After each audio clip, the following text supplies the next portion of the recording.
Padre Santo, te pedimos que la operación del Espíritu Santo venga sobre nosotros para que no me permita decir nada ajeno de tu palabra y para que no les permita a los que me escuchan oír nada que no sea tu palabra. Padre Santo, protégelos de mí y protégelos para que, si hoy es tu santa voluntad, los que no te conozcan lleguen a Cristo por la operación de tu Espíritu. Y los que te conocen, que sean edificados para que te den gloria. Esto te lo pedimos en el precioso nombre de Jesús. Amén. Ya ustedes oyeron estas dos magníficas exposiciones sobre la gloria de Dios, sobre la gracia. ¡Wow! Felicito a estos pastores por lo organizados y los comprometidos que están con la reforma protestante del siglo XVI. Entonces, yo creo que mi trabajo para esta noche era hacer una presentación sobre sola fide. Si hay puertas abiertas, podemos cerrarlas para que ustedes no sientan fríos. Veo a algunos haciendo así, y yo también. Entonces, para que estemos un poco más cómodos. Y si el aire acondicionado está prendido, es mejor apagarlos porque tienen un clima fantástico aquí en la ciudad del Este. Mi trabajo esta noche era... gracias. Sola fide, sola fe. Pero para llegar a sola fe, solamente para que les quede algo concreto sobre la palabra de Dios, vamos a pasar por todo un libro en una hora. ¿Qué le parece? No amárrense los cinturones y nos vamos a analizar todas estas doctrinas de la gracia en el libro de los Romanos. Y si ustedes trajeron su espada, sáquenla y afílela, porque oré para que Dios no me saque de su palabra. Y ustedes tienen que mantenerme fuerte y decir, ajá, te está saliendo. Entonces, el libro de los Romanos realmente es el libro que motivó a Agustín para iniciar una reforma en el siglo IV, cuando él oró diciendo, Señor, ordéneme lo que tú quieras y hazlo para mí. Había otro teólogo que escuchó eso y se escandalizó. Y él le demostró que todo lo que hacemos es porque Dios lo hace por nosotros bajo la soberanía del Santo Dios. Y ahí Agustín comenzó a presentar el Evangelio y las doctrinas de la gracia usando muchos textos de las Sagradas Escrituras, incluyendo textos del Antiguo Testamento. Pero se concentró un poco más en Efesios y también en el libro de San Juan, pero especialmente en el libro de los Romanos. Y ese libro de los Romanos fue el libro que usó el Espíritu Santo para convertir a Agustín. Y ese libro fue el que Dios usó para convertir a Martín Lutero. Y Martín Lutero se convirtió leyendo a Agustino del siglo IV sobre lo que él había escrito sobre la justicia de Dios. Martín Lutero, hay niños acá, no se vayan a escandalizar. Le preguntaron, ¿usted ama a Dios? Y antes de ser convertido, dijo, amo a Dios, odio a Dios. ¿Ah? ¿Y por qué, Martín? Porque yo veía que Dios era un ogro esperando que yo cometiera cualquier pecado para caerme encima con la justicia de Dios, para castigarme. Hasta que leyó a Agustín.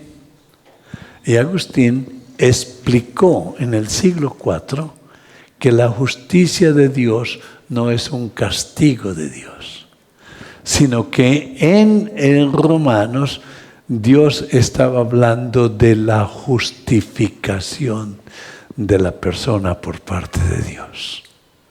De la justicia de Dios, escuche esto que es un poco difícil de entender, es todo lo que es justo en Cristo. Todo lo bello, hermoso, la santidad de Cristo, la justicia de Cristo es la justificación que nos da, no el castigo.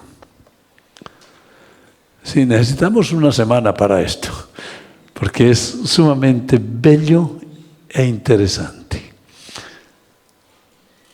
En inglés suena perfecto.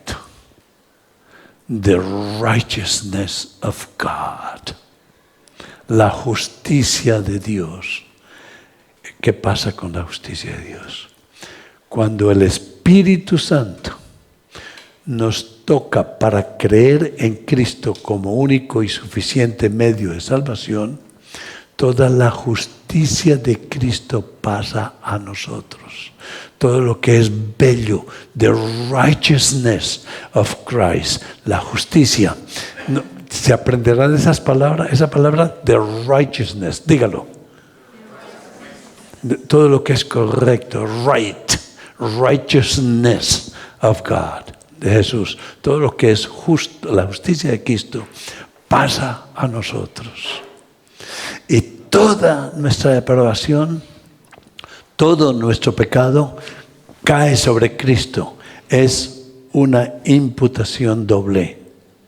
Todo lo que es bello de Jesús pasa a nosotros. Y todo lo que es horrible en nosotros pasa a Jesús. Y el Padre quema nuestro pecado sobre el cuerpo de Jesús. Y nos justifica. La justicia de Dios en su amor, su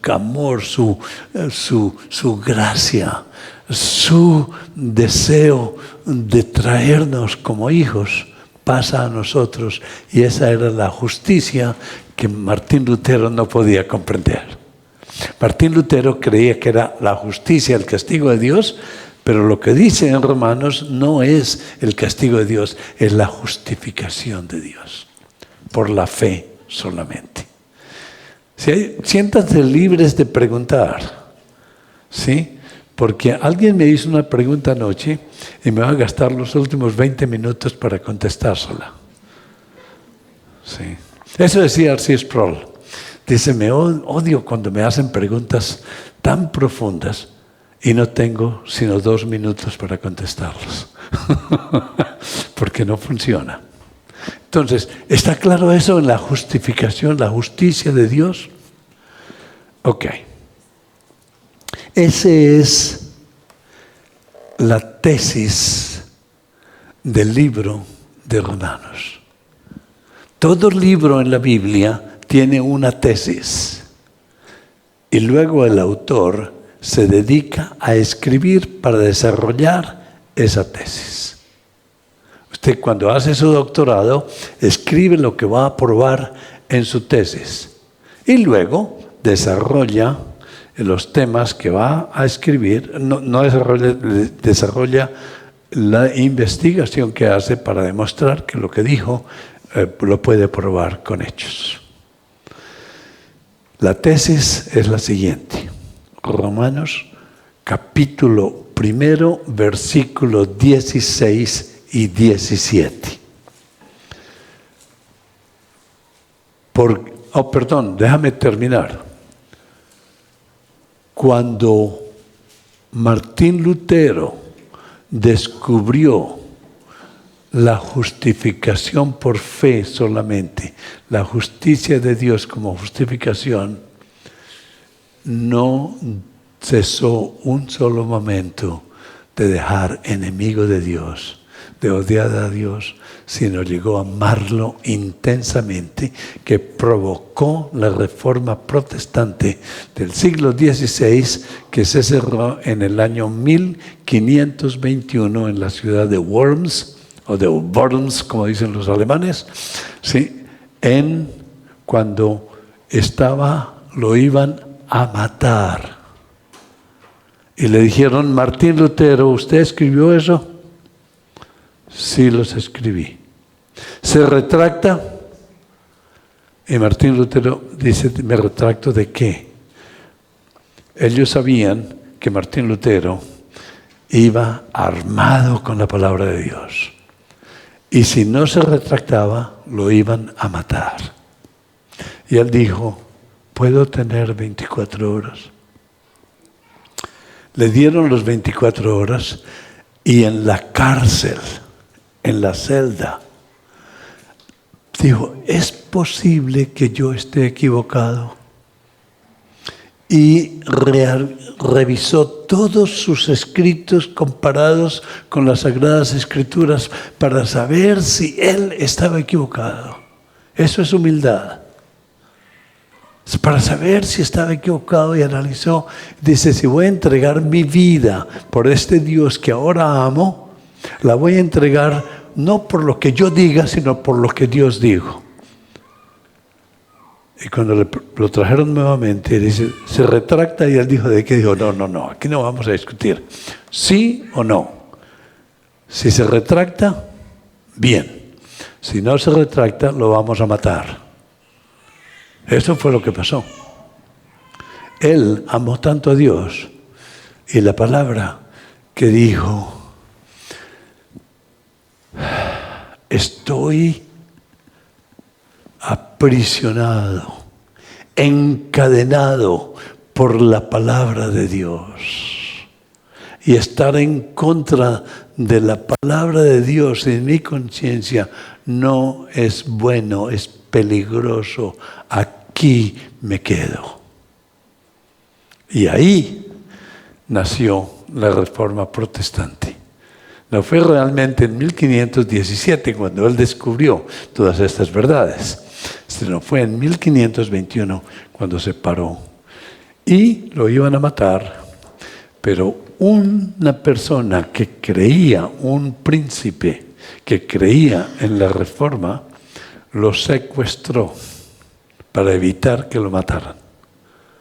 Lo llevó a su castillo, y allí por primera vez Martín Lutero tradujo el Nuevo Testamento de los idiomas primitivos, del griego al alemán. Y allí nació el alemán correcto que hoy hablan todos los alemanes. Y ahí vino la reforma, que es tener la Biblia en su idioma. Amados, yo tenía ganas de llorar cuando ustedes cantaron 7 veces, 8 creo. Gloria, gloria a Dios. Gloria, te damos gloria. Si no lee la Biblia, no cante eso. Si no lee la Biblia todos los días, ordenadamente, le está mintiendo al Espíritu Santo, y Dios lo puede matar aquí. Gloria, gloria, y vive en pecado. No cante. Eso le pasó a Ananías y Zafira. ¿Se acuerdan de ellos? No le podemos mentir al Espíritu Santo. Gloria, gloria. Y amamos a Dios con nuestro corazón, con nuestra mente, con nuestros cantos, pero no apoyamos a la iglesia financieramente. Es increíble que la reforma necesita también la ayuda financiera, la ayuda para mantener estas luces, para pagar. Los pastores deben tener un salario para que no trabajen por dinero, como cualquier otra persona. Y te amo, Señor, te doy gloria con todo, pero no con mi cartera. ¿Sí? Y es un pecado, amados, porque darle a Dios financieramente es un mandato de Dios. Y enseñarle a sus hijos el sábado por la noche a preparar el regalo para el Santo Dios y llegar ya preparado con ese deseo, un sobrecito con el deseo, dice, quiero que el reino de Dios continúe, que esta iglesia plante 2, 3, 4, 10 iglesias y que ustedes sean los responsables de eso, que Dios los use. No es para esta iglesia, no es para su gloria. Los católicos romanos, pasa la gente, pasan recogiendo la contribución para la iglesia y la gente hace así. Y buscan unas monedas y se las tiran como tirarle un pedazo de pan a un perro. Ese es el Dios. Y luego cantamos gloria, gloria. Amados, no sé por qué dije esto, pero si ustedes realmente, si nosotros amamos a Dios, vamos a buscar la manera de que el reino de Dios se expanda. De lo contrario, no ore el Padre Nuestro. Por favor, no lo ore, porque Dios lo puede matar. Note esto. Padre nuestro que estás en los cielos. Si no cree en Cristo, Dios no es su Padre. No mienta. Una persona que no cree en Cristo como único y suficiente medio de salvación no puede llamar a Dios su Padre, porque su Padre es Satanás. Y luego, santificado sea tu nombre, que su nombre, gloria, glorificado sea tu nombre, es la primera petición que Jesús nos enseña. Y luego dice, que venga tu reino, pero no ayuda nada, ni a la iglesia, ni a las misiones, para que el reino de Dios se expanda. Ni le presente el evangelio a nadie. Entonces no ore el Padre Nuestro, que está diciendo lo de palabras.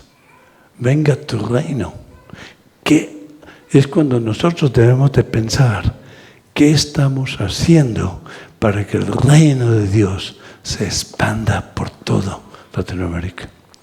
Nuestro objetivo en el Seminario Reformado Latinoamericano, y esto no es una cuña, es que Latinoamérica sea el continente más reformado del mundo. Y está pasando. En Medellín solamente había una iglesia de 15 personas, 7 cabritos y 8 ovejas. Y hoy hay más de 40 iglesias reformadas ahí en Medellín. Y el estado o el departamento que llamamos nosotros tiene 125 municipios. Y el propósito de esas iglesias es plantar una iglesia reformada en cada departamento. Y van ya 7 departamentos, 7 municipios. O sea que, bueno, pero volvamos a nuestra conferencia. Qué vergüenza. porque no me avergüenzo del Evangelio. ¿Cuál es el Evangelio? ¿Qué es el Evangelio o quién es el Evangelio? Jesús y su obra. Ese es el Evangelio. Porque no me avergüenzo, versículo 16, porque no me avergüenzo del Evangelio, porque es poder de Dios para salvación a todo aquel que cree. No me avergüenzo de Jesús, porque es el poder de salvación para todo aquel que cree, no para todos. Aquí se ve claro que Jesús no murió eficazmente por todos, murió solamente por los que van a creer en Él. Y los que van a creer en Él es lo que el Espíritu Santo les va a tocar su corazón. Primera, porque en el Evangelio, este es el problema de Martín Lutero, porque en el Evangelio la justicia de Dios se revela por fe y para fe. Como está escrito, el justo por la fe vivirá. Ese es mi tema para hoy. Sola fide. Y eso, él lo mencionó ¿dónde? En el Antiguo Testamento. En el libro de Habacuc, ¿así se dice? O Habacuc. Habacuc, capítulo 2, versículo 4. Ya la salvación por fe no es un asunto del Nuevo Testamento. Está en toda la Biblia. Entonces, ahora va a desarrollar esta tesis. Y comienza desarrollándola en el versículo 2 y 3, porque dice, en el primero, Pablo, siervo de Jesucristo, llamado a ser apóstol, apartado para Jesús, para el Evangelio de Dios. ¿Cuál es el Evangelio? Jesús. Y dice en el versículo 2, el cual Jesús había sido prometido antes por sus profetas en las santas Escrituras. ¿Se acuerda la primera columna? Sola Escritura. Y aquí Pablo lo resume en un verso. Dice Jesús que fue prometido en las Escrituras por todos los profetas. Y luego, ¿qué dice quién es Jesús? 2 versículos para explicar quién es Jesús. Dios y hombre.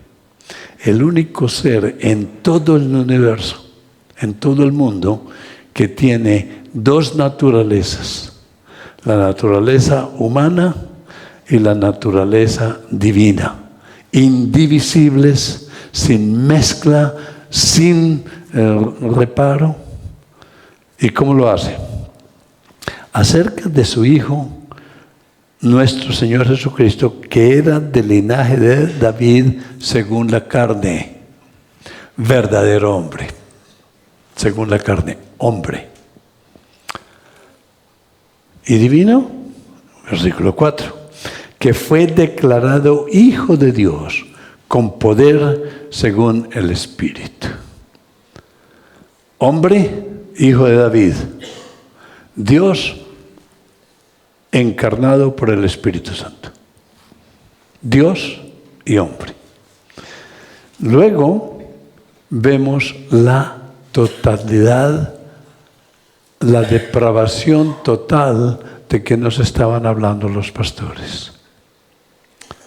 Me acuerdo que dijeron que no somos tan malos como podemos ser. Pero eso no quiere decir depravidad total, quiere decir que estamos incapacitados para buscar a Dios, porque cuando Eva y Adán pecaron, quedamos todos muertos y perdimos el libre albedrío. Entonces, cuando se pierde el libre albedrío y está muerto, nos da la lista tremenda de pecados que comienza en el capítulo 1, versículo 18. Y aparece no el amor de Dios, sino la ira de Dios, versículo 18. Porque la ira de Dios se revela desde el cielo contra toda impiedad e injusticia de los hombres que detienen con injusticia la verdad. Conocen a Dios. Y ustedes, amados, y nosotros que conocemos a Dios, tenemos más responsabilidad que un pagano que nunca ha oído hablar de la Biblia. El infierno para una persona que conoce la Biblia y rechaza a Dios es mucho más grave que para una persona que nunca oyó el Evangelio. Porque de Dios se conoce, les he manifestado la revelación de la naturaleza, pero luego la revelación especial, que es la palabra de Dios. Y luego, del versículo 18 hasta el capítulo 20 hasta el versículo 20 del capítulo 3, nos muestra la desgracia en que vivimos. Dice que no hay ni uno solo que busque a Dios, 3:10. Y eso ya después de que he hablado de los homosexuales, de los pecados intensos de odio, de amargura, de peleas entre nosotros, de todo, lo cita en una lista que me da hasta vergüenza leérselos. Pero luego en el capítulo 3, versículo 10, dice, todos están depravados. No hay justo ni aún uno. No hay quien entienda, no hay quien busque a Dios. Todos se desviaron, a una se hicieron inútiles. No hay quien haga lo bueno. Sí, el pastor que estaba predicando sobre sola gracia no tenía el tiempo para citar todo esto porque es mucho más organizado que yo. Pero si ustedes leen esto, es increíble. Sepulcro abierto es su garganta, con su lengua engaña, veneno de culebras hay debajo de sus labios. Su boca está llena de maldición y amargura. Sus pies se apresuran para derramar sangre. Quebranto y desventura hay en sus caminos y no conocieron camino de paz. Viven siempre preocupados. No hay tranquilidad. Hay tristeza, amargura. No hay temor de Dios delante de sus ojos. Pero sabemos que todo lo que la ley dice, lo dice a los que están bajo la ley, para que toda boca se cierre y todo el mundo quede bajo el juicio de Dios. Este juicio de Dios sí es castigo de Dios.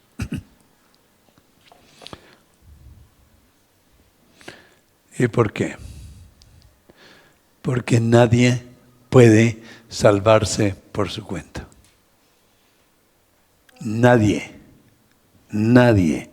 porque no hay ni uno solo que no haya violado un mandamiento. ¿Sí? En efecto, todos nosotros hemos violado todos los mandamientos. ¿Quiénes de ustedes han matado a alguien? Levante la mano. Cuando hablamos mal de nuestros hermanos, los hemos matado. ¿Cuántos de nosotros hemos cometido pecados impuros? Levante la mano. Todos. Jesús dice, solamente el pensar ya hemos cometido pecados impuros. ¿Cuántos de nosotros robamos? Lo encuentro a las 7 de la noche y llega a las 7:30. Le ha robado media hora a su amigo. Es la cultura. ¿Ah? ¿Usted vive en una cultura del mundo o vivimos en una cultura cristiana? Donde dice no robe.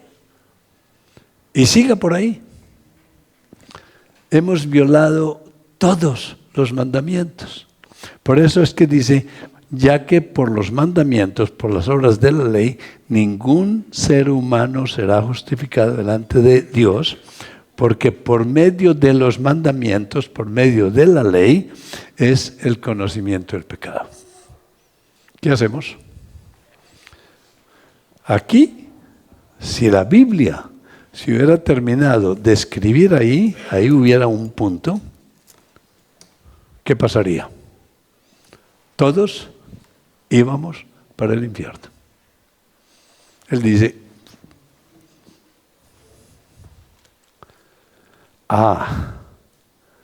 pero el pastor Alex habló varias veces del bello pero y yo estaba sonriendo ya.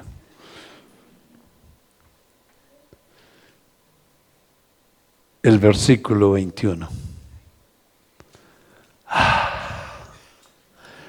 Pero ahora, aparte de la ley, se ha manifestado la justicia, la justificación, el perdón de Dios, testificada por el Antiguo Testamento y por los profetas y por la ley. La justificación, versículo 22, la justificación de parte de Dios, la justicia de Dios por medio de sola fide. No quiero que los pastores me vayan a tirar las orejas y decir, dijimos que hablara de sola fide y habló de todo menos de sola fide. Aquí está, no se enfurezca. La justicia de Dios por medio de la fe. ¿Fe en qué? En Jesucristo. ¿Para todos? No para todos. Solamente para todos los que creen en Él. Acuérdese que dije en el principio que si alguien no cree en Cristo y muere sin creer en Cristo, Cristo no murió por esa persona eficazmente. Porque no hay diferencia. Es para todos. Eso quiere decir no todos en todo el mundo, sino en todo el mundo, personas de todo el mundo. ¿Está claro eso? No todos en todas las naciones, sino personas de todas las naciones, no importa quién sea, ya sea judío o ya sea gentil. La justicia se opone a la fe porque no hay diferencia. Dios no hace diferencia de personas. ¿Se acuerdan de esa parte de la Escritura? ¿Se acuerdan? Dios sí hace diferencia. Lo que no hace diferencia es entre los cristianos.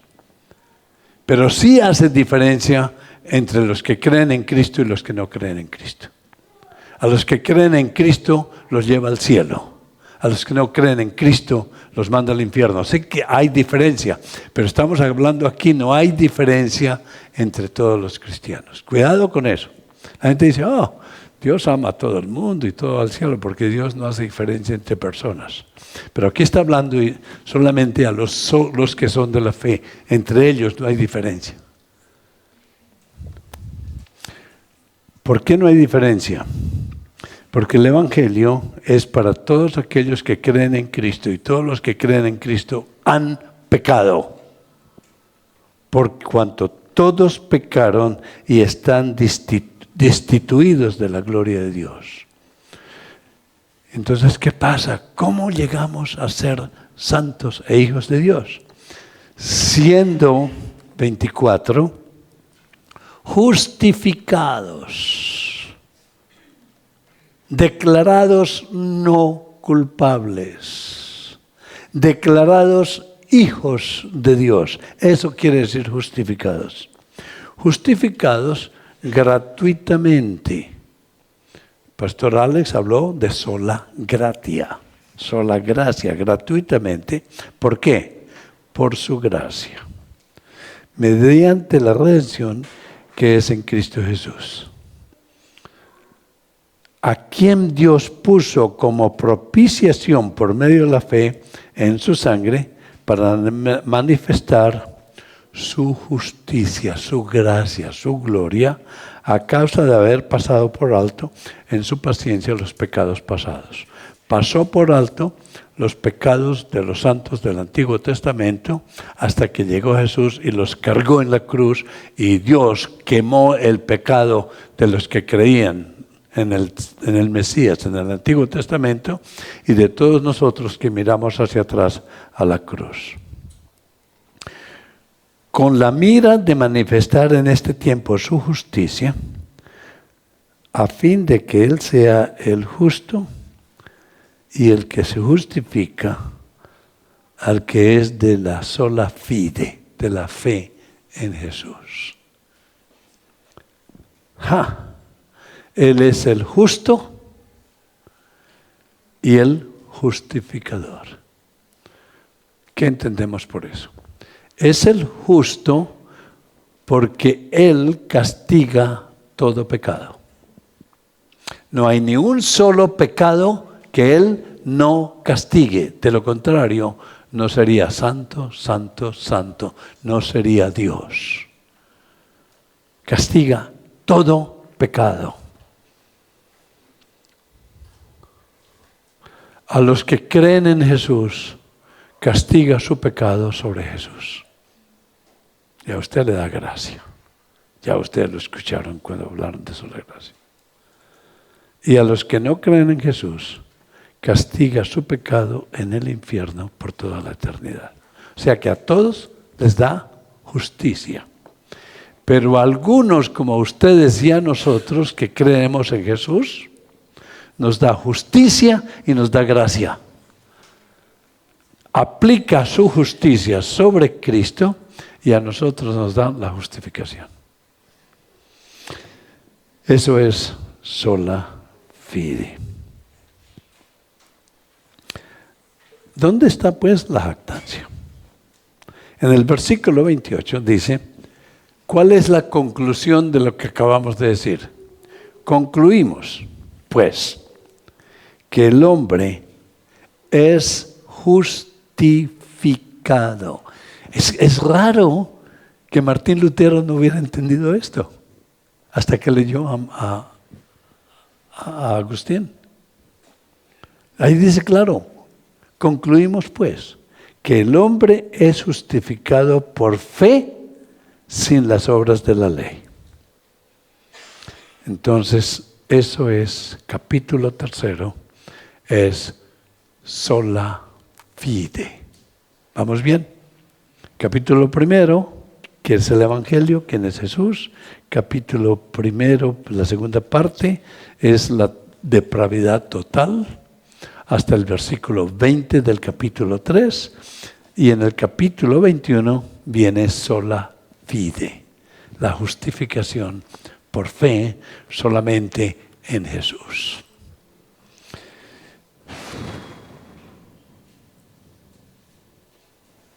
¿Y cómo llega esa fe? Esa fe llega como regalo de Dios. Si usted y yo queremos ganarnos la salvación, estamos poniéndole la mano a la cara de Dios. Porque Él nos salvó cuando estábamos en nuestro peor estado de pecado. A Pablo lo salvó cuando estaba en el momento más corrupto de su vida, persiguiendo al mismo Jesús y a la iglesia. Él nos salvó por gracia. Y dice en el capítulo 4, a propósito, el capítulo 4 de Romanos es sola gratia. Pero al que obra no se le cuenta, porque si Abraham fue justificado por obras, tiene que gloriarse. Ahí está la gloria de Dios. Si yo digo que yo me salvé, la gloria es para mí. Pero si digo que Dios me salvó, la gloria es para Dios.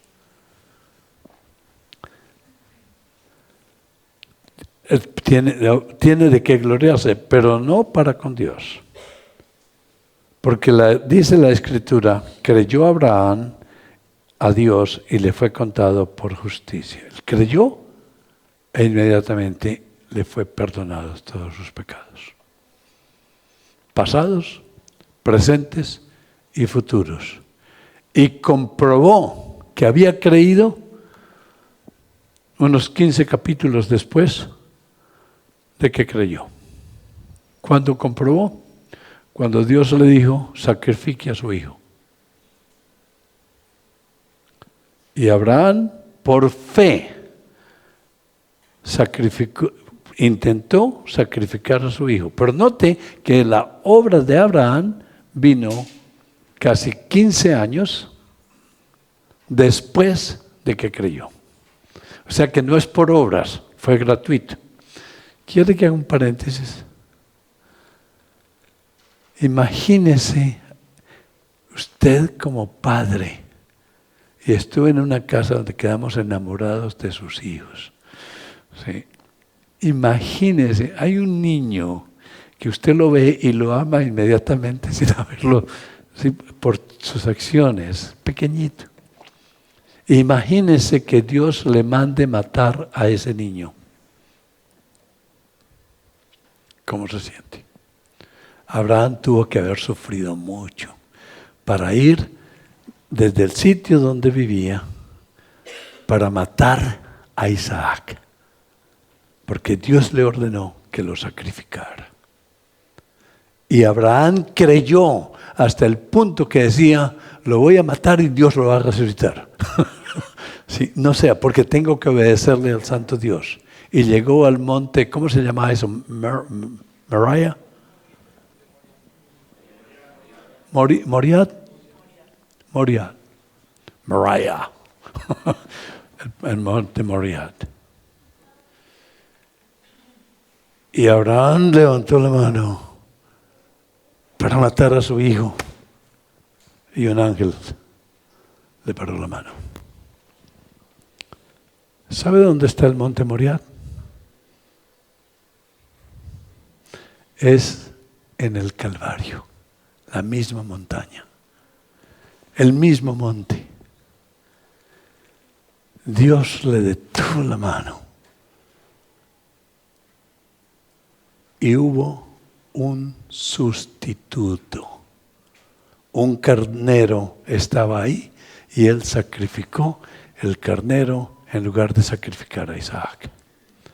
Cuando Jesús estaba en la cruz, en el monte Moriah, ¿se llama? Moriah, nadie le detuvo la mano al santo Dios para sacrificar a su hijo. ¿No le parece extraordinario? Porque no había ningún sustituto. Juan dijo, este es el Cordero de Dios que quita los pecados del mundo. No un cordero, este es Agnus Dei, qui tollis peccata mundi. O sea que cuando la gente dice, ajá, pero Santiago dice que la fe sin obras es muerta, él no está hablando que para creer, para ser salvo hay que hacer obras y fe. Está diciendo es que si no hace las obras y canta solamente gloria, gloria, gloria, y no hace las obras, su fe está muerta. No existe fe. Y ese tal no pierde la salvación, jamás. ¿Sabe por qué? Porque nunca la ha tenido. Pero al que obra, versículo 4, no se le cuenta el salario como gracia, sino como deuda. Mas al que no obra, sino cree en aquel que justifica al impío, su fe le es contada por justicia. ¿Se acuerda que el pastor citó, creo que fue a Ezequiel, donde dice, ¿sí fue Ezequiel? Donde dice que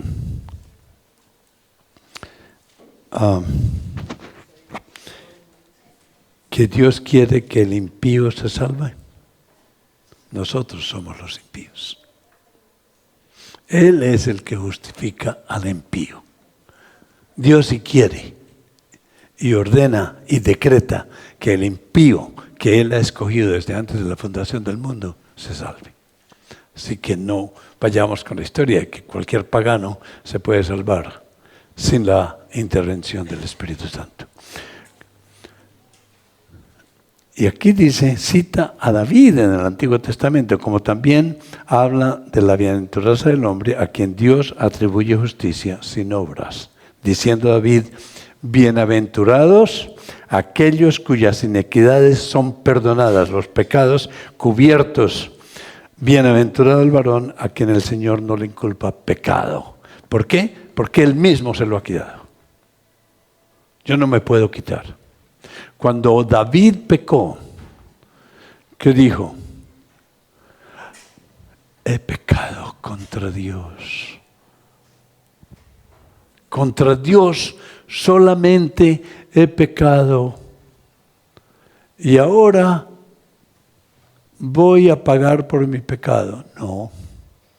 Dijo, Señor, ten misericordia de mí, sola gratia. Borra mi pecado, dame un corazón limpio. Si me quieres condenar, tienes justicia y eso responde a su santidad. Pero dame gracia. Y entonces usted mismo edificará las paredes de Jerusalén, las paredes alrededor de mí, para que Satanás nunca me vuelva a atacar de esta manera. Wow. Y luego dice, y una vez que esto pase, le comentaré tu gloria y tu misericordia al resto de la gente.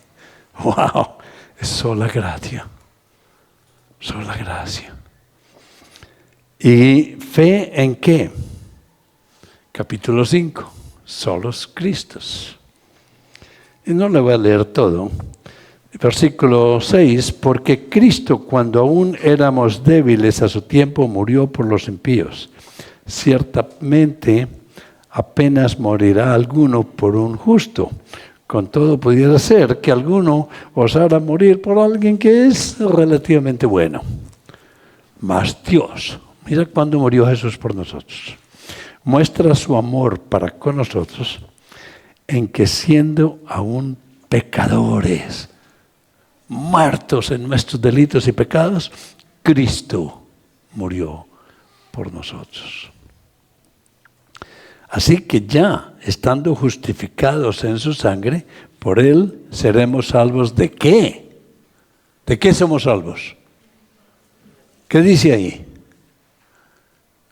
¿De qué somos salvos? De la ira de Dios.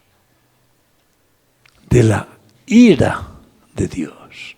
Pasamos de estar bajo la ira de Dios a estar bajo el amor de Dios. ¡Qué belleza! ¿No sienten ustedes latir su corazón de alegría observando las doctrinas de la gracia? ¿Por qué los desgraciados los pastores que no creen en la gracia, que son desgraciados, no predican las doctrinas de la gracia? ¿Por qué? ¿Por qué? Luego dice, porque si siendo enemigos, éramos enemigos de Dios. Nosotros ser enemigos de Dios no importa, ¿no es verdad? Lo que importa es que Dios sea enemigo nuestro. Que Él es todopoderoso. Puede mandar cuerpo y alma al infierno. Siendo enemigos, fuimos reconciliados con Dios. Ahora somos amigos de Dios. Por la muerte de su Hijo. Mucho más, estando reconciliados, seremos salvos por su vida. O sea que Jesús no nos dio la salvación por su muerte. Eso es parte. Nos dio la salvación por su vida. Vino a vivir una vida santa, a obedecer fielmente al Santo Padre, a cumplir la total soberanía y la voluntad del Santo Dios. Padre, no se haga mi voluntad, sino la tuya. Y se tomó el vaso de veneno.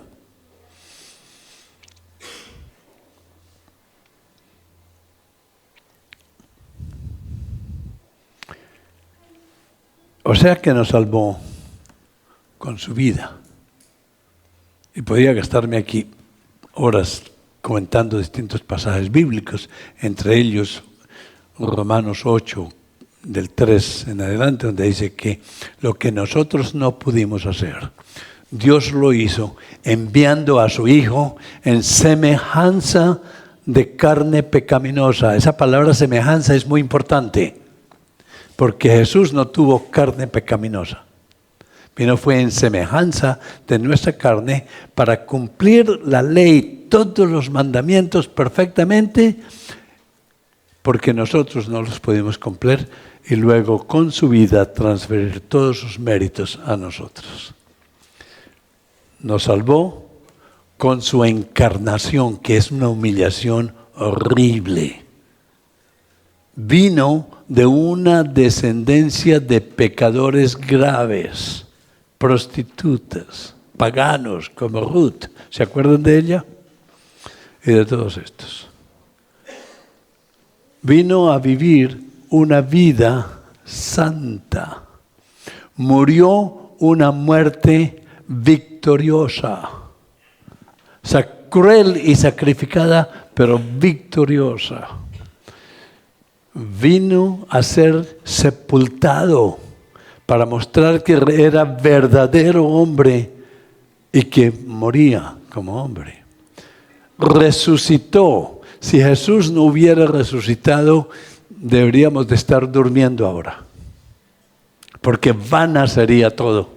O sea que nos salvó con su resurrección.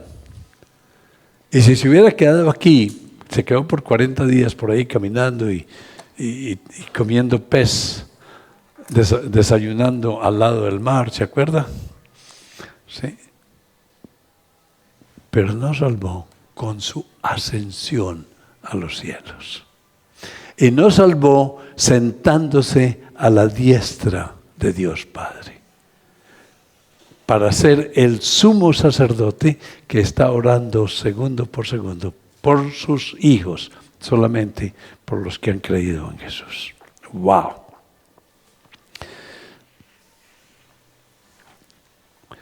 Mas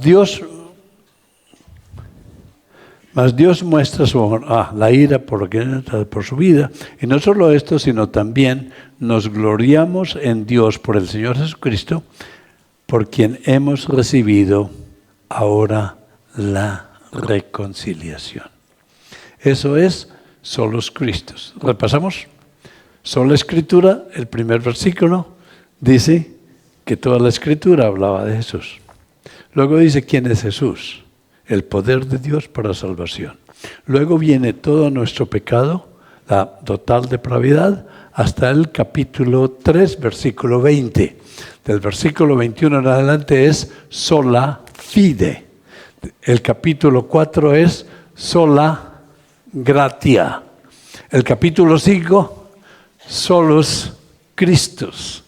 ¿No le parece hermoso? No tenemos por qué pensar en esto.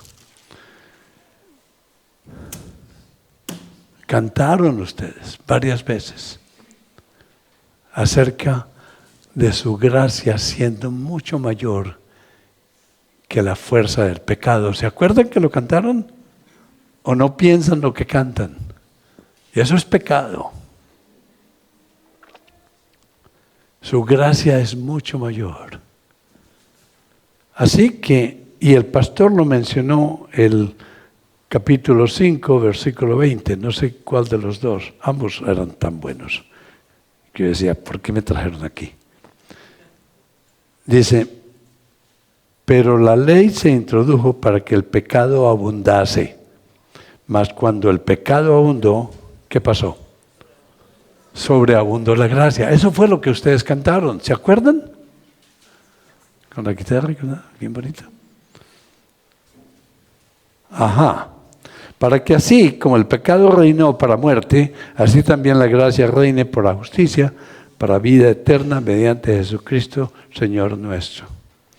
Y Pablo sabía, y el Espíritu Santo sabía, que nos iban a acusar, diciendo, ajá, ustedes creen que la salvación nunca se pierde, que ustedes han sido escogidos por Dios desde antes de la fundación del mundo, que están salvos y la salvación no se pierde, entonces agárrese a pecar.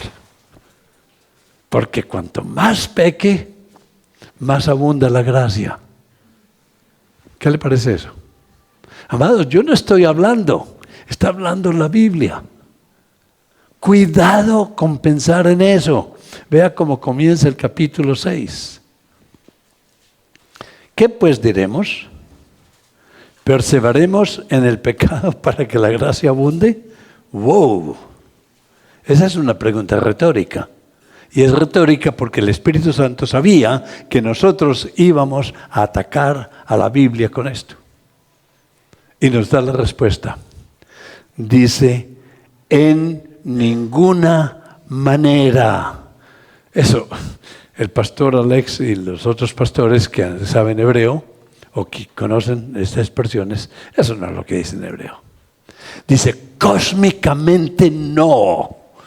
Eso quiere decir de ninguna manera.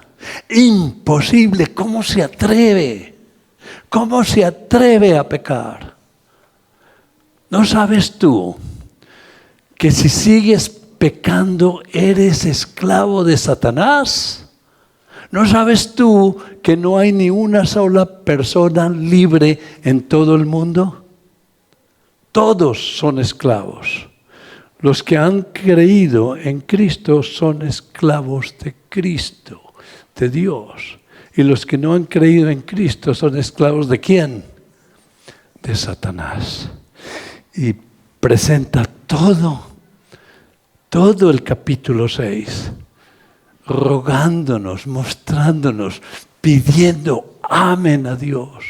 Gloria, gloria, gloria a Dios.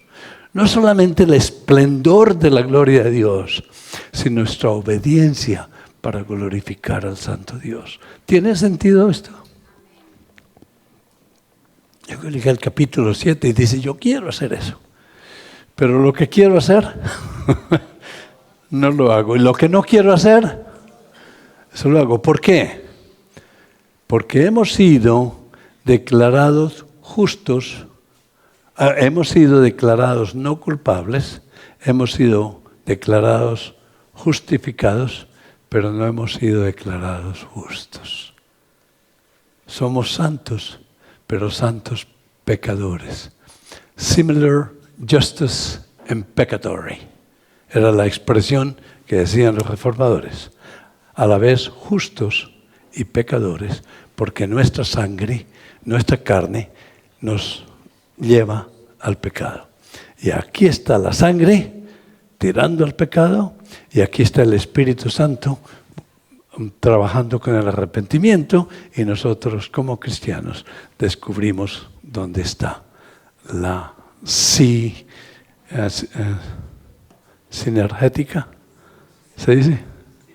Sinergia, la obra, la santificación, que es una obra del Espíritu Santo y de nosotros. Y luego viene el capítulo 8. Capítulo 8. ¡Qué hermoso! Si una persona predica y dice que la condenación se pierde, está pecando contra el capítulo 8, hermanos. Está pecando contra Dios y su palabra. Está pecando contra las Sagradas Escrituras. Y esa sola Escritura no le sirvió de nada. Ahora, ¿cuándo? Hoy. Pues, ninguna condenación hay para los que están en Cristo Jesús. ¡Wow! No se pierde la salvación. ¿Qué parte de eso no entendió? Ahora no hay ninguna condenación para los que están en Cristo. Y luego dice, ¿por qué los que están en Cristo dependen del Espíritu Santo? Dependen de los medios de gracia, de oración, de los devocionales, esposo y esposa, los hijos. Dependen de la oración, dependen de la predicación de la palabra, depende de la llamada del cristiano, del hermano, estoy orando por ti. ¿Cómo te va en tu vida? Son medios de eso. El que, dice R.C. Sproul, el que es alérgico a la iglesia local, a lo mejor nunca ha creído. No podemos pensar en una persona que el día del Señor se quede en su casa. No podemos pensar en una sola persona que no adore al Santo Dios con parte de los regalos que Dios le ha dado esa semana. Y se llama cristiano. Y luego hace un tratado de todo el espíritu, y en un momento cualquiera vivimos tan apegados al espíritu que el espíritu le habla al Santo Dios con los gemidos profundos de nuestro corazón, que a veces estamos orando y no sabemos qué más decirle al Señor. Y tenemos que abrir los salmos y orar con los salmos. Y a veces el Espíritu dice, no se preocupe, yo llevo tus oraciones. ¿Sí? Y nos hace sentir hijos de Dios. Nos hace decir, Abba, papito, papito, no tengo que decirte, pero te quiero. Wow. No tengo tanto que decirte, pero estoy esperando que me hables. Y es cuando inicia a leer sus escrituras todos los días, 15 minutos hasta que termine todo. Así que ahora llega al final del capítulo 8, o casi al final, y dice, ¿cuál es el plan soteriológico? Qué tontería inventarnos palabras académicas. ¿Cuál es el plan de salvación? Eso es todo. El plan de salvación es una cadena de oro con, ¿cómo se llaman estos? Eslabones de oro. Y hay 5 eslabones. ¿Los quieren ver? ¿Sí? ¿No? ¿No les importa? Sí, ok.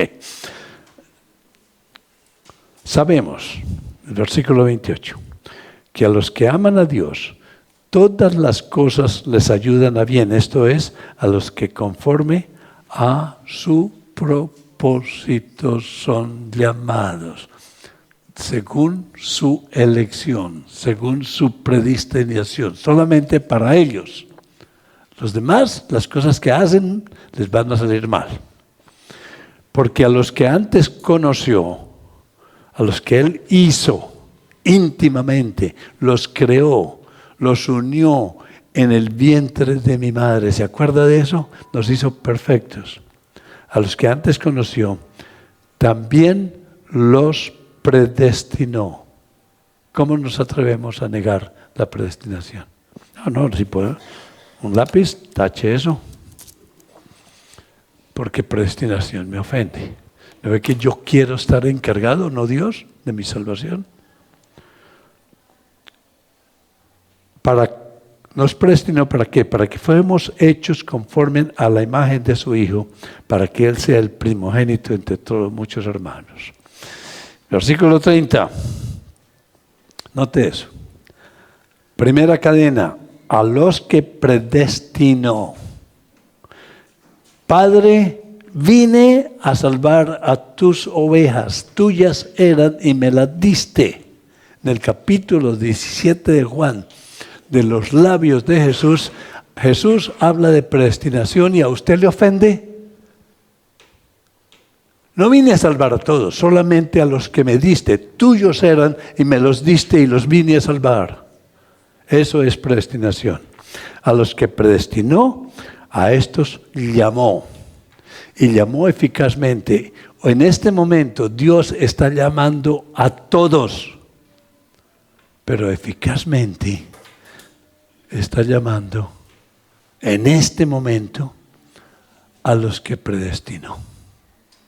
Ellos son los que van a creer en Jesús, se van a arrepentir y van para el cielo. A los otros posiblemente los llamará en otra ocasión. Y eso se llama el llamado eficaz. A los que llamó, a los que llamó eficazmente, los que creyeron, a ellos los justificó. Los declaró no culpables, los declaró hijos de Dios. Y a los que justificó, a estos también glorificó. Esa es la cadena de oro de la salvación. Todos los verbos son pasivos, no activos. Yo no estoy haciendo nada, yo estoy recibiendo el llamado, la predestinación, la justificación, la glorificación. O sea, que estamos en el cielo. Por eso es que ustedes están tan felices. Por eso es que cuando van por la calle y van sonriendo, la gente dice que creen que son tontos. Y se le pregunta a usted por qué ríe tanto, y dice, porque soy un hijo de Dios y voy para el cielo. ¿Y qué tal tú? Ok. Y luego dice, en el versículo 33, ¿quién acusará a los escogidos de Dios? Escogidos de Dios. Otra palabra para borrar. Que Dios fue el que escogió. Los que quieren borrar eso dicen, no, yo escogí a Dios. Porque allá vimos en el capítulo 3, no hay ni siquiera uno que busque a Dios.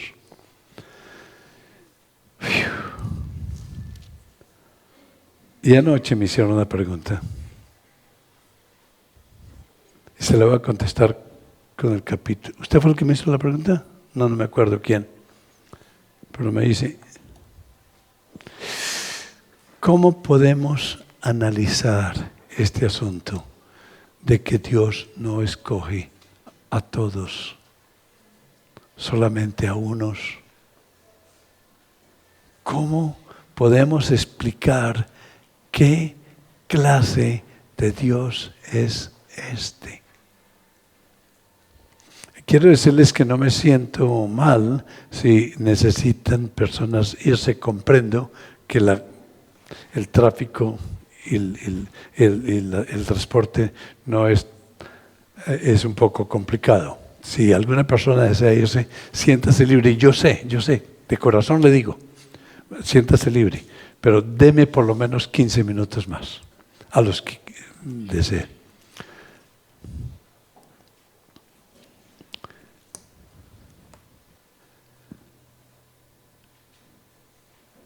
Dios, por inspiración del Espíritu Santo, sabe que estas doctrinas son difíciles para entender.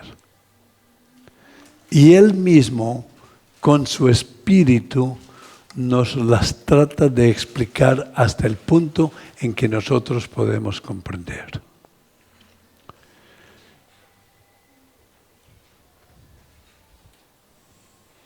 Pablo termina el capítulo 8 diciendo, nada, ni nadie me podrá separar del amor de Dios que está en Cristo Jesús. Ni lo alto, cantan esas canciones, ¿no es verdad? Ni lo profundo, ni las amarguras, ni la enfermedad, ni la muerte, ni las ni el cáncer, ni los sufrimientos, nada, absolutamente nada me podrá separar del amor de Dios que está en Cristo Jesús. ¿Se acuerdan de eso? Así termina el capítulo 8. Y en el capítulo 9, analicemos esto como una conversación entre Dios y Pablo, guiada por el Espíritu Santo. Todos los ejemplos que les diga son imperfectos. Así que dígale a Dios que quite mis palabras de un lado y que les deje entender su palabra. Y Pablo dice,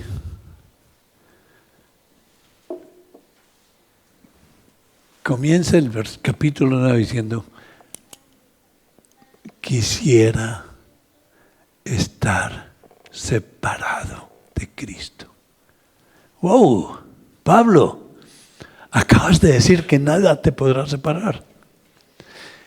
Y lo digo de verdad en presencia del Espíritu Santo, que quisiera irme al infierno, ser anatema, irme al infierno. Si al yo sufrir el infierno y estar separado de Cristo, mis hermanos judíos creen en el Evangelio. ¿Usted puede hacer eso? Yo no. Yo amo a mis hermanos, pero irme al infierno, estar separado de Cristo para que ellos se salven, no. Pero Pablo sí dijo eso. Le voy a leer.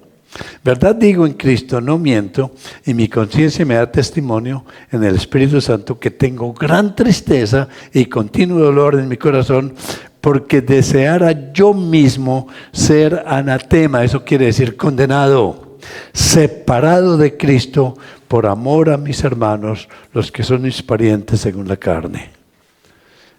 Y luego dice, ¿por qué? Que son israelitas, que son los otros,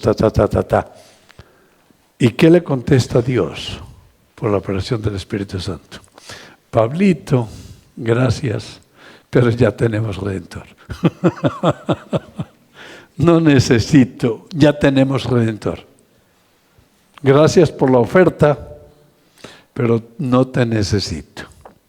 Hubo uno que fue al infierno bajo la ira de Dios para redimir a todos, incluyendo los judíos. Así que Pablo, te digo esto. Ahí está el medio de salvación. La palabra. Dice, versículo 6. No que la palabra de Dios haya fallado, porque no todos los descendientes de Israel son israelitas, ni por ser descendientes de Abraham son todos hijos, sino en Isaac te será llamada descendencia. Mire esto, todos los hombres en el mundo no son hijos de Dios, solamente los que creen en Cristo. Son criaturas que Dios provee para todos, con providencia, hace salir el sol, la lluvia, pero no todos son hijos de Dios, ni todos son amados por Dios eternamente. Yo no lo estoy diciendo, no me miren mal. Yo solamente soy un mensajero. Si quieren tirar piedras, esto es, no los que son hijos según la carne son los hijos de Dios, sino los que son hijos según la elección, según la promesa. Ellos son contados como hijos de Dios, descendientes. Porque la palabra de la promesa es esta. Entonces Pablo obviamente se enfurece. Dice, ¡wow! ¿Qué tipo de Dios es este que escoge a unos y no a otros? Esto no es nuevo. Esta pelea contra la reforma y contra estos libros no es de ahora. Viene desde el momento de la inspiración de las Sagradas Escrituras.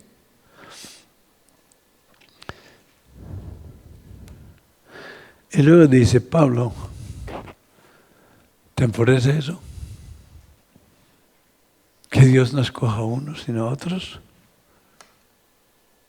¿Quiere que le cuente una historia, Pablo? Había una señora,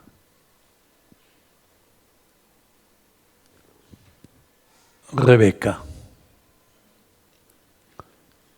cuyos hijos eran de padres, por lo menos que eran escogidos por Dios. ¿Sí? Perdón, no Rebeca, Sara. Y Sara tendrá un hijo. Y no solo esto, sino también cuando Rebeca recibió de Isaac, nuestro padre. Isaac está en el cielo, creyó en el Mesías. Y siendo él cristiano no, pero siendo un creyente en el Mesías, tuvo 2 hijos. Uno está en el cielo, el otro posiblemente no. Así que no depende ni de la sangre, ni del que quiere, ni del que corre. Mira, concibió uno de Isaac, nuestro padre. Pablito, déjame contarte esto. Pues no habían aún nacido, versículo 11, ni habían hecho aún ni bien ni mal, para que el propósito de Dios conforme a la elección permaneciese, no por obras, sino por Dios que él llama, por el que llama. Se le dijo, el mayor servirá al menor. Y aquí está algo terrible que no podemos decir sin llantos en los ojos. Como está escrito, a Jacob amé, mas a Esaú aborrecí. El odio de Dios sobre ese niño que aún no había nacido. Y al otro lo amó. Y sucede que Jacob, si vemos la vida de Jacob, es altamente mala. Llegó al arrepentimiento, pero era malo. En ese momento es algo desesperante. ¿Quién es ese Dios? ¿Nos vamos ahora o terminamos? Terminemos. Ya no se quieren ir. ¿Quién es ese Dios? Dice Pablo. Dice, ahí sí ya no puedo comprender, pero tengo que escribir lo que el Espíritu me está revelando. Pablo dice en el versículo 14, inspirado por el Espíritu Santo, lo que vamos a decir todos los que no creen en la elección. Los que no creen en estas doctrinas pecan contra el santo Dios porque lo tratan de injusto. ¿Ah? ¿Decir que el santo Dios es pecador? ¿Qué pues diremos? ¿Que hay injusticia en Dios? Es versículo 14. ¿Y qué le contesta el Espíritu Santo? Absolutamente no. Cósmicamente no. Ni lo pienses. De ninguna manera. Pues Moisés dice, tendré misericordia del que yo tenga misericordia y me compadeceré del que yo me compadezca. ¿Se acuerda del pastor Alex? Es por gracia. Él lo dijo bien claro, no es por justicia. Por eso Dios no es injusto. Porque por justicia no hubiese salvado a nadie. Pero salvó a unos por misericordia. No se trata de justicia. Mire, pues a Moisés dice, tendré misericordia del que yo tenga misericordia. Y me compadeceré del que yo me compadezca. Si usted le da, hay varios pordioseros en la calle, 10, y usted le da solamente una limosna a uno y a los otros no, ¿es usted injusto? No. Usted tuvo misericordia de uno. Pero eso no quiere decir que fue injusto con los otros.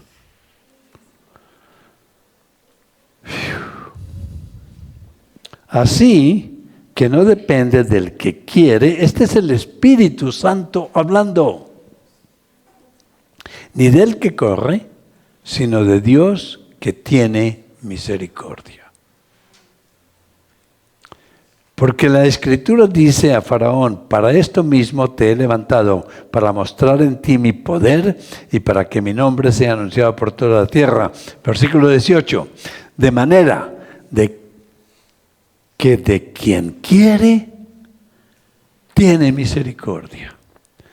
Y al que quiere endurecer, endurece. Dios no es el autor del pecado. Dios no pone pecado en el corazón de nadie. Dios pone fe en el corazón de los que Él llama. Pero a los que ya son pecadores y no creen en Cristo, todo lo que Él hace es esto. Quita su protección y los entrega a una mente depravada, a locura. De manera que de quien quiere tiene misericordia y al que no quiere endurece. Y Pablo se enfurece. Espero que le esté contestando la pregunta al que me hizo esta pregunta anoche. Y dice, entonces, ¿qué culpa tengo yo? ¿Sí? ¿Por qué mi culpa de pecado si tú haces lo que tú quieras con quien tú quieras? Así que yo no soy culpable, el culpable eres tú, Dios. Véalo ahí. Pero me dirás, versículo 19, ¿por qué pues inculpa? Porque ¿quién ha resistido a su voluntad? Y Dios le contesta, ¿quién eres tú? ¿Quién eres tú? Solamente hay otro yo. Ese otro yo es el que soy, que es el Santo Dios. Todos los demás somos criaturas, sin ninguna autoridad de preguntarle nada al Santo Dios, porque nunca lo vamos a comprender. Y seríamos como Eva, queriendo ser como Dios. Mas antes, hombre, ¿quién eres tú para que alterques conmigo, con Dios? Dirá el vaso de barro al que lo formó, ¿por qué me has hecho así? Y luego mire este 21. Mete más la espada en el corazón de Pablo. ¿O no tiene potestad el alfarero, Dios, sobre el barro, para hacer de la misma masa? Note que los dos niños nacieron del mismo mamá, eran gemelos. Para hacer un vaso para honra y otra para deshonra. Aquí está otro principio teológico, la predestinación doble. Y le contesta en paraguayo. Dios hablando en paraguayo. ¿Y qué? ¿A ti qué te importa? Está en el versículo 22. ¿Y qué? Si Dios, queriendo mostrar su ira y hacer notorio su poder, soportó con mucha paciencia los vasos de ira preparados para destrucción. Parecía fácil al principio, se está complicando esta cosa. Y para hacer notorias las riquezas de su gloria, las mostró para con los vasos de misericordia, para los que creyeran en Cristo. Que Él preparó de antemano para gloria. Yo no me preparé. Yo hice nada. Lo único que le traje a Dios fue mi pecado. Creo que el otro conferencista lo dijo. A los cuales también ha llamado, esto es a nosotros, no solo de los judíos, sino también de los gentiles, como también de Oseas dice, llamaré al pueblo mío, y luego en el versículo 27 dice que solamente un remanente será salvo.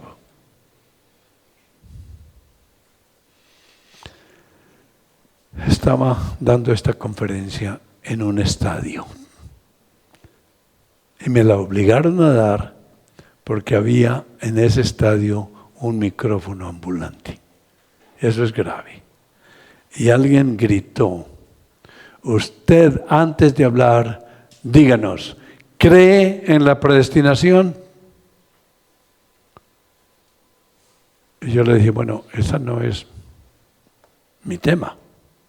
Otro agarró el micrófono y gritó, respóndale, ¿usted cree en la predestinación? ¿Qué cree que usted? Yo le contesté. Dice, eso no importa si yo creo o no. La verdad es que eso es lo que dice la Biblia. Que yo crea, ¿qué importa? Eso no va a negar la palabra de Dios. Que usted crea o no crea, la Biblia no va a cambiar por lo que usted cree o no crea. Cerré mi conferencia y expliqué el capítulo 9. Cuando llegué al final del capítulo 9 y demostré con Deuteronomio 29, escríbanlo, le da la respuesta de esto. ¿Por qué usted no comprende esto? Porque las cosas que Dios nos ha revelado a nosotros es para Él. Y las reveladas son para nosotros y para nuestra salvación. Así de que una vez que tenemos lo esencial de creer en Cristo como único suficiente medio de salvación y se quiere meter en otros problemas a tratar de explicar, aquí Dios no le dice que entienda, le dice que crea lo que Él dice. Y de pronto me quebranté, que no me pasa con frecuencia, pero en un caso de estos, cuando predicamos más con el corazón que con la cabeza, yo admiro a los que predicaron ordenadamente, yo estoy en todas partes. ¿Sí? Me quebranté.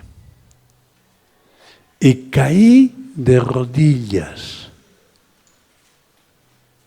Y puse la cara en el piso con el micrófono. Y dije,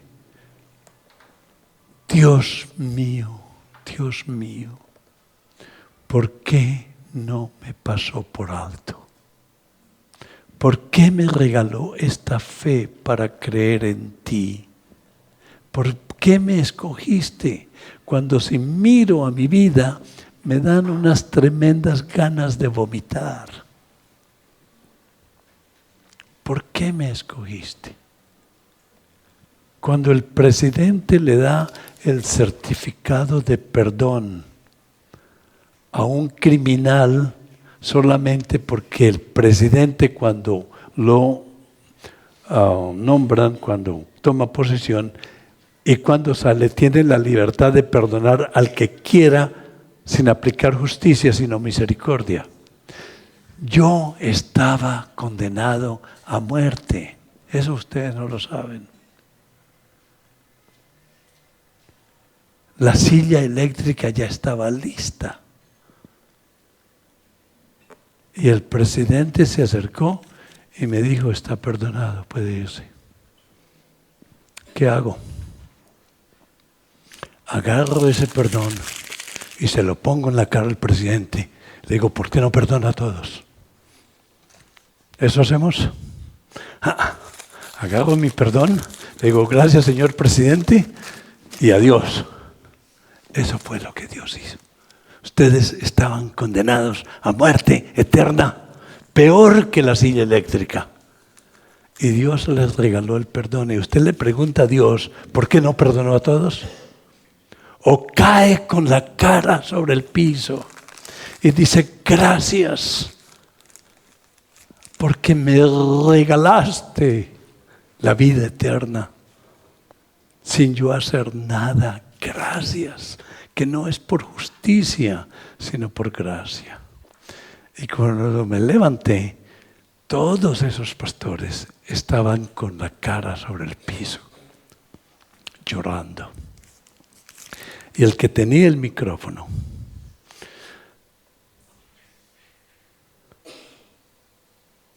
se levantó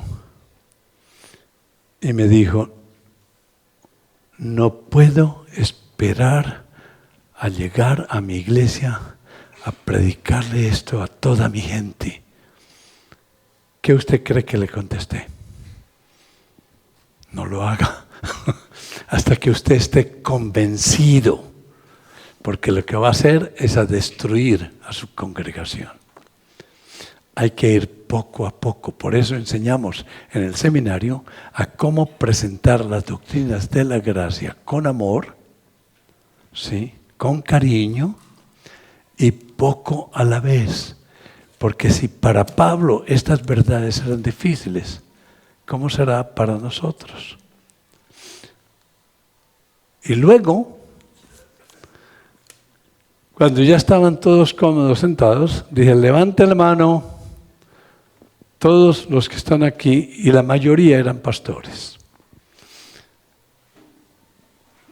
que han sido elegidos por Dios, que han sido predestinados para su salvación. Después de este drama, solamente como 20 levantaron la mano. Y dije, ok, siéntese. Y les dije, ¿cuántos de ustedes ahora, si se muere hoy, cuando Dios lo encuentra y le dice, ¿por qué lo debo dejar entrar en mi cielo? Usted le contesta, porque creí en tu Hijo como el único y suficiente medio de salvación, porque soy malo, condenado al infierno, y creí en Cristo como mi único y suficiente medio de salvación. Así que tengo derecho de entrar a tu cielo, porque tú, Señor, dijiste que el que creyera en su Hijo estaría salvo. Y viene Jesús y le da un abrazo. Dice, bienvenido al reino. ¿Cuántos de ustedes están seguros que van para el cielo porque confían en Jesús? Levanten la mano. Todos levantaron la mano. Le dije, no la bajen. Todos los que levantaron la mano y realmente creen en esto han sido escogidos por Dios. Han sido predestinados por Dios. Porque no hay ninguna manera de creer en Jesús al menos que el Espíritu Santo le dé esa fe para creer. Y todos aplaudieron. La mayoría de ellos no creían en la predestinación. No creían en la elección. La mayoría de ellos predicaban en contra de estas verdades bellas. ¿Y por qué usted no quiere pecar? No quiere ni por un segundo pensar que no ha sido elegido por Dios. Es una belleza. Eso no le da autoridad para pecar. No creo. ¡Wow! Son las 8:30. Perdóneme, pastor. Sí, realmente. Pastor, ¿quiere venir, por favor, orar? Y cerramos esta presentación. Pero ven ustedes la belleza de la elección. Antes de que usted se me vaya, tengo que leerles nuevamente lo que el pastor Juan Carlos predicó. Espero que ustedes hayan puesto atención a lo que él predicó. Él predicó de cómo Dios explicó su plan de salvación bajo la predestinación. Porque Pablo casi se queda calvo, como mi amigo, tratando de entender la predestinación. Eso me pasó a mí. Y el Señor, tranquilo, y el Señor le contestó. El Señor explicó la predestinación. Quiero que por favor se pongan de pie, porque lo que vamos a hacer es una oración dictada por la Biblia, enseñándonos la predestinación. Pastor, léalo con mucho cuidado desde el versículo 33 al 36 del libro del capítulo 11 de Romanos. Romanos 33 al 36. Oh profundidad de las riquezas, de la sabiduría y de la ciencia de Dios. Cuán insondables son sus juicios e inescrutables sus caminos. Porque ¿quién entendió la mente del Señor? ¿O quién fue su consejero? ¿O quién le dio a él primero para que le fuese recompensado? Porque de él y por él y para él son todas las cosas. A él sea la gloria por los siglos. Amén. Repitan todos. Porque de él y por él y para él son todas las cosas. A él sea la gloria por los siglos. Amén. Qué bella doctrina de la predestinación.